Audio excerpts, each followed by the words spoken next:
Saudações, rapaziada, como é que estão por aí? Espero que estejam bem, se protegendo, se cuidando, lavando mão, lavando tudo. Usa álcool em gel, faz tudo que pode, se protege, que é esse o caminho. Nós vamos utilizar essa tecnologia agora de EAD para tentar minimizar essa distância e continuar com o aprendizado.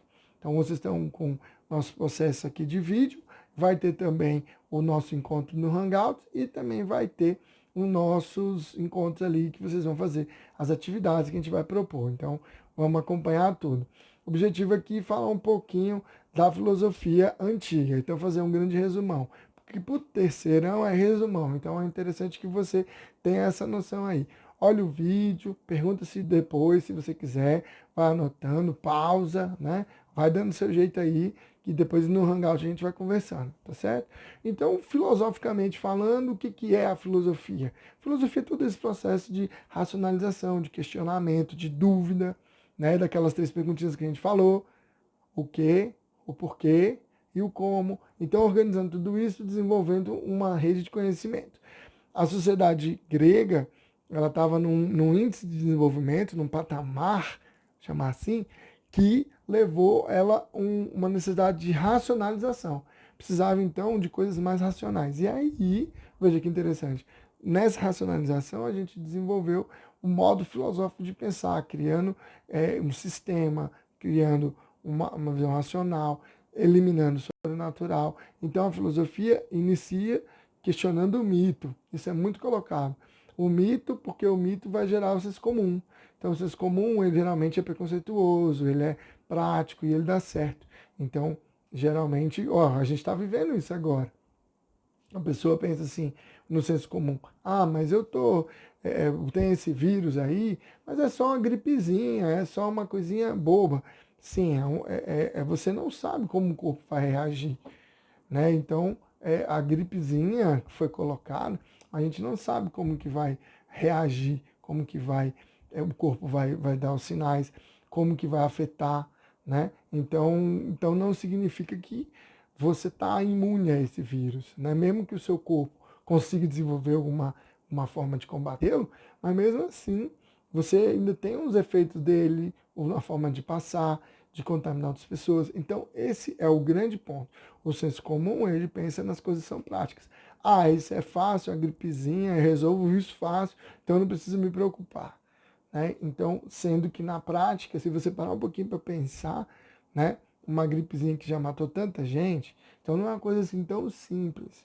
Estou colocando só os dados aqui. Eu quero que você entenda que a filosofia começa a partir disso aí, dos questionamentos. Então, a filosofia grega é dividida em 4 grandes etapas, tá? Então, você vai ter a filosofia pré-socrática, a antropológica, que é marcada pelos sofistas e os Sócrates, a filosofia sistemática, que é marcada por Platão e Aristóteles, e a filosofia, as escolas helenistas, que são as 4 grandes escolas, beleza? Então, na filosofia antiga mesmo, lá no pré-socrático, século 7 a.C., eles queriam entender o quê? De maneira racional, por meio da cosmologia, que significa o pensamento racional, ou elaboração racional, em contraposição à cosmogonia, que seria o pensamento mítico.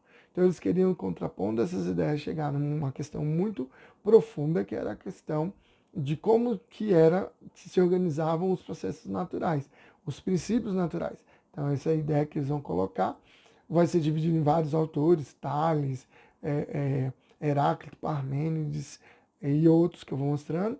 Então, essas ideias vão contribuindo para um exercício racional, um pouco difícil.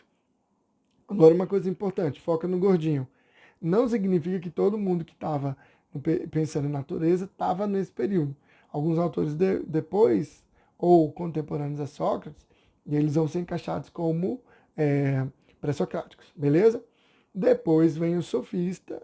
O sofista é uma espécie de um conselheiro, de um professor, de um auxiliador. A sociedade grega está naquele outro patamar que eu falei, e é preciso então ter essa astúcia argumentativa. Então tinha que saber falar racionalmente, convencer o outro. E os sofistas, eles sacaram primeiro o quê? Primeira coisa que eles sacaram, que a sociedade era artificial. Segunda coisa que eles sacaram, que era interessante falar bem, argumentar bem. Terceira coisa que eles falaram, sacaram também, que não era interessante você buscar uma verdade, que você podia relativizar e chegar num discurso. O discurso que é interessante. Então, eles se preocupavam com o discurso, não se preocupavam com a moral. E aí vai vir o Sócrates. O Sócrates vai vir para criticar, questionar esse processo, para a gente chegar numa visão mais profunda. A partir daí, a gente vai ter, depois com a morte de Sócrates, o Aristóteles e o Platão, que vão sistematizar todo o conhecimento. Então, eles vão falar de política, de poética, de ética, de justiça, de verdade, de amor, de metafísica, de lógica. Então, eles vão juntar tudo. Então, por isso, vão criar a filosofia um grande sistema. Aí a gente vai chamá-los de sistemáticos. E a grande contribuição deles dá para a filosofia antiga de criar reflexões importantes. E aí depois a gente vai ter, numa crise com a vinda do Império Macedônico, a chegada do Alexandre o Grande vai tumultuar tudo e vai fazer com que a gente tenha aí o surgimento das escolas. Então as escolas, que são as quatro: epicurista, cético, estoicista e cínico. Então, as quatro grandes escolas que elas vão fazer com que a gente faça essa reflexão ética de como viver bem, como viver melhor, como ter paz numa sociedade tão violenta. E até com o fim. Lembrando que nessas escolas helenistas, você tem um bocado dos macedônicos, dos gregos e também dos romanos. Então, é um período maior, tá? Mas que não tem tanta produção, mais essas escolas.